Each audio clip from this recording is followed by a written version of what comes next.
오늘 조선일보 사설은 대북전단금지법 이제야 위헌, 헌재의 문정권 눈치보기라는 제목입니다.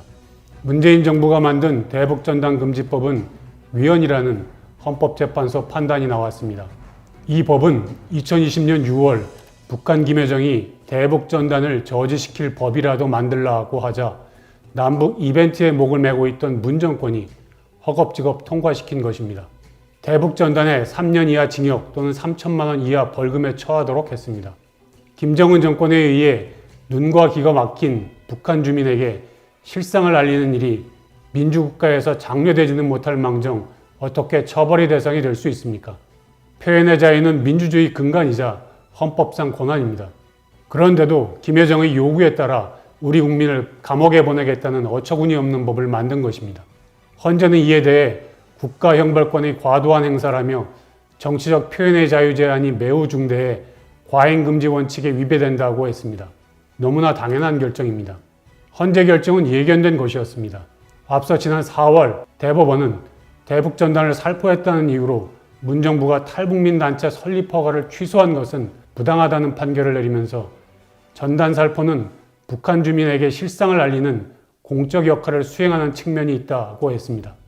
문정권이 내세운 전단금지법의 유일한 근거인 접경지 주민 안전 우려에 대해서도 근거가 없다고 했습니다. 법 자체가 어불성설이라는 것을 최고 사법기관들이 다 인정한 것입니다. 이 법의 위헌성은 숱하게 제기됐습니다. 국회 입법조사관들도 표현의 자유를 침해할 수 있다고 했고 미국, 영국, 유엔까지 비판과 우려를 쏟아냈습니다. 그런데도 문정권은 아랑곳하지 않았습니다. 전단을 통해 코로나 바이러스가 북에 유입될 수 있다는 어처구니 없는 설명 자료를 주한 외국 대사관에 보내기도 했습니다. 세계 최악 독재자 비위를 맞추기 위해 벌인 일입니다. 대북전단금지법은 만든 이후부터 비상식적이고 내용은 위헌적이며 통과 과정도 비민주적이었습니다. 위헌 여부 판단은 그렇게 어려울 게 없었습니다. 그런데 헌재는 헌법 소원이 제기된 지 3년이 다 돼서야 위헌 결정을 내렸습니다. 문정부 때 헌법재판관은 우리법, 인권법, 민변 출신 등 진보 성향이 다수였습니다. 그때는 결정을 뭉개다 결국 현 정부 들어 신임 재판관 2명이 임명되면서 위헌 결정이 나왔습니다. 문정부 당시 헌재가 정권 편에 서서 고의로 결정을 미룬 것이란 의심을 할 수밖에 없습니다.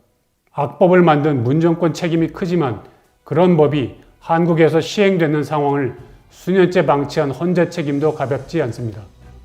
오늘의 조선일보 사설이었습니다.